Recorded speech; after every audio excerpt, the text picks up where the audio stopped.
Alright lads, so today we got a surprise dev comment. Usually this gets announced tomorrow. It got announced a day earlier, and it's a pretty exciting dev comment, I must say. I was already looking forward to this one because for the most part, everything that has been announced in past Banker live streams, in past dev comments, everything that has been announced has been added, with the exception of the new accessories, and unfortunately from the looks of it, this dev comment doesn't touch upon those accessories, so we're still waiting for those, and right now that's the only thing we're waiting for. So I was looking forward to this dev comment because that means they had to announce new things. And as you can see right from the get-go, they're adding new bonus abilities, improvements to bonus abilities, and also more, and from the looks of it, I haven't read it just yet, it's a new Coop Quest. So yeah, let's just jump straight into it. A lot to look forward to. Let's see what they have to say. First up, we recently released version 15.3, which of course includes the addition of player ranks, as well as a new feature called Battle Power. Additionally, the new Guild Quest difficulty that was previously announced will be added October 3rd, so we hope you look forward to it. I definitely am. I'm already preparing some teams and characters to make sure I'm ready for this new difficult content. Scrolling down though, they then mentioned the second Burn the Witch collab of the year, and along with that, we're getting free seasonal multis, and of course a Burn the Witch collaboration present login bonus, which will be available later today. It's a free 6-star character. Now let's get into the chunk of it, right? Adding new bonus abilities. Usually, whenever they have done that, it always leads to a bit of disappointment because Caleb lets us speculate on what it can potentially be. And every time they say they're adding new bonus abilities, we think they're adding guard break. And then we get disappointed when it's just damage to confuse and coin drop. Something like that, right? This time, they outright tell us what it is going to be, and it's interesting, to say the least. So as mentioned here, we are planning on making it possible to increase character stats via new bonus abilities. Plus, using these status augmenting bonus abilities on a character that is being used as a character link will also increase the stats of the character the link has been set to. So that is not what I was expecting. I really like the idea of it though. So for those that don't fully get what that actually does mean, let's use this Chaz as an example. As you can see, he's SP level 10. He's a really good link, one of the best in the entire game, and that's why I gave him level 10 SP. I have the character at T20, but when it comes to bonus abilities, I haven't set anything because there's nothing for me to put on this character. I'm not going to use him.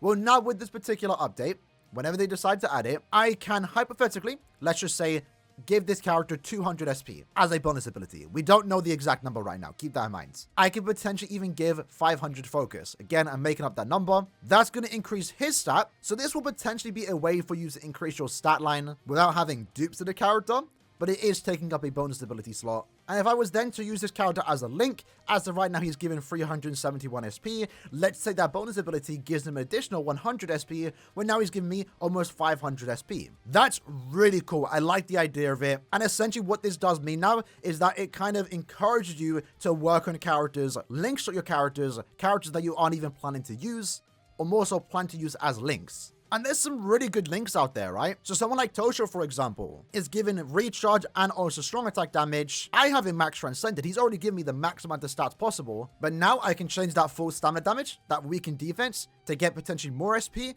and also more focus. I feel like this was made for me, I'm not gonna lie. And if you lads know, I like to link to all my characters, right? Every character you're seeing here is all T20. My goal in the game is to T20 every character, and that does include characters that I'm not going to use, for example. I do it because I find it fun, and right now, I'm getting more validation and more reason to continue doing what I'm doing, because now I can potentially make some really powerful links. At the same time, going on someone like Yachi, for example, right? Depending on the character, because there are characters that come into the game that just have a ridiculous amount of skills to the point that bonus abilities, what do you give them? So obviously full stamina damage is always something you want to put on your characters, but that second skill for Yachi, for example, right now I have hidden enemies because I'm going with like a fast build here, right? And I'm currently farming the point event. Usually though, it's either weakened defense or damage to weakened enemies. You know, some quests, maybe I'm not really inflicting any status augments. Maybe the enemies are immune to weakening. Maybe I don't want to use my soul bomb, right? Well, depending on the stat that we can give to this character, if it's a big notable stat increase, it might actually be a meta bonus ability to put on your main character.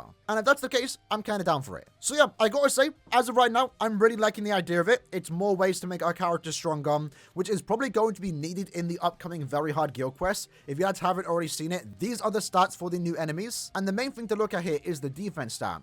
The enemies in very hard, the bosses more so, have 4,500 defense. That almost means you have to have a max transcended character to even do damage to these particular bosses. And again, depending on the amount of stats that we can get through this new bonus ability system, you now might be able to do more damage even if you aren't using a max transcendent character, right? So yeah, as of right now, I like the idea of it, and I do like the fact they told us outright what they plan to add, because usually it's very vague. They just say they're adding new bonus abilities. That leads us to speculate and then eventually get disappointed. Right now, this is what we can expect, and I like the idea of it.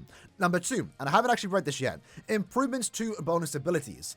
We are also planning on adding a new item which allows players to change bonus abilities. Okay, this update aims to improve the current issue where changing bonus abilities can prove difficult due to the materials needed. Okay, I like the idea of it.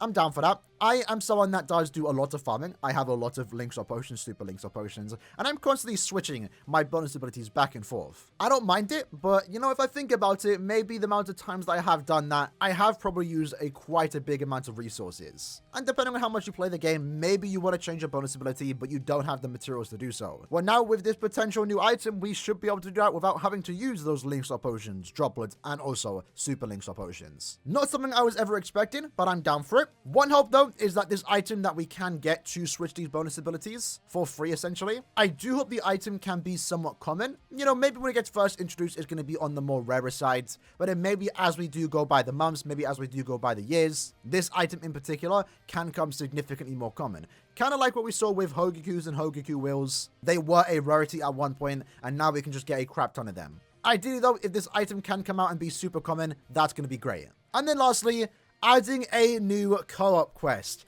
Yes, let's see it. After receiving feedback from players about being able to use their favorite characters and content, we are considering adding a new co-op quest in a future update where you'll be able to play with whatever character you wish. Yes. Yes. It doesn't say difficult quest, but I don't care. This is what the game is. We've been getting so many great updates. One of the main things content-wise that we've been asking for is a new co-op quest. More so something to farm, but either way, depending on what that quest is, we have no idea, right? But still, something new is always great. We wanted a new single-player quest. I really like the Limit Breaker modes. And then we also wanted a new difficulty guild quest. And now we've essentially got all three of those things. One thing to keep in mind here, though, is that there is a big importance on being able to use your favorite characters. So this quest might not be something that you have to farm. It might just be something that you can potentially do just to use whoever you want to. No links or characters, no droplet characters, no bonus characters. Just strictly bring whatever character you want to. The question is though, how easy is it going to be? I'm not expecting something super hard, but if we can just go in and one-shot everything, you know, Bro Quest, for example, right? Bro Quest was a quest that was designed for you just to bring whoever you want to. Use your favorite character. And with that, they give us a 5 times damage output, to the point that we essentially just one-shot every mob on the entire screen. You know, it was fun for the first couple times, but eventually it lost its charm because you're just one-shot everything. There was no challenge. I don't want this quest to be like super difficult, because you can see here that they're hoping for this quest to be enjoyed by all players of all levels. I'm just hoping that they don't make it too easy to the point that it gets boring after a minute. If there's at least some challenge, I'd be down for it. And hopefully whatever the rewards are can be good, because then it would give you a reason to actually play it, right? What those rewards can be, I'm not too sure. But either way, I'm looking forward to it nonetheless. And then lastly, to my surprise, they addressed character test play. For those that don't know, we had a series on the channel. They updated a test play around the 7th anniversary. It was actually really fun. And then they got rid of it. They got rid of it. Everyone complained. They never addressed it until now. And as they can say here, we are planning on adding a feature that allows you to try out specific characters featured in ongoing summons. So that's important to know. This does not mean it's going to be a feature that lets you test out any character. It's only those available in ongoing summons, which again is basically what it was like beforehand. But then they do mention here, this feature will be similar to the previously discontinued character test play feature, but in this quest, the cooldown time of attacks will not be shortened, so you can fully experience what it would be like to play the character in a quest. This is something that a lot of people have been asking for to return. It is returning and potentially different. So any improvement on the current test play, I think, is actually a good thing. I will say, though, I am kind of confused on what this does mean. The cooldown time of attacks will not be shortened. That was basically what it was like in the current test play. So you have no recharge, essentially. That's normally expected, so I'm not really sure what they do mean by this. Honestly, my hope with this is that they go down a more traditional route that other games do with their test plays. Whenever a new character comes out, there's a quest that you can do one time to get potentially some free orbs, but it lets you test play the character in a normal quest situation. While I did like the last test play feature that we did have,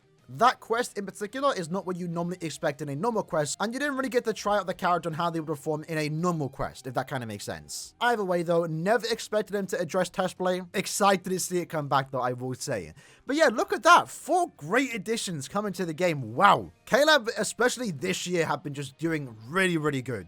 We've been getting some exciting banners, some really cool looking characters, finally 1,000 Boba characters. But alongside that, just a lot of great additions. I'm looking forward to these bonus abilities. You know I'm going to like this because I linked all my characters anyway. This is something that I know some people were requesting for, so excited to see what this potentially is, right? In my opinion though, depending on how common this item is, isn't it just better to make it so you don't have to use any items to change bonus abilities? There's no harm in letting us just change it freely. That would be a better improvement, but this is still a step in the right direction. A new Coop Quest is always great, more content is always nice, hope it's fun, and test play's coming back. Either way though, lads, a lot of exciting things coming our way. In the comments below, let me know what you're most excited for. For me, I think it's the new bonus ability stat increase. I kind of like the idea of it. Never ever thought that would be a thing, but I'm down for it. I hope you guys enjoyed the video. I'll see you guys next time. Take care and peace.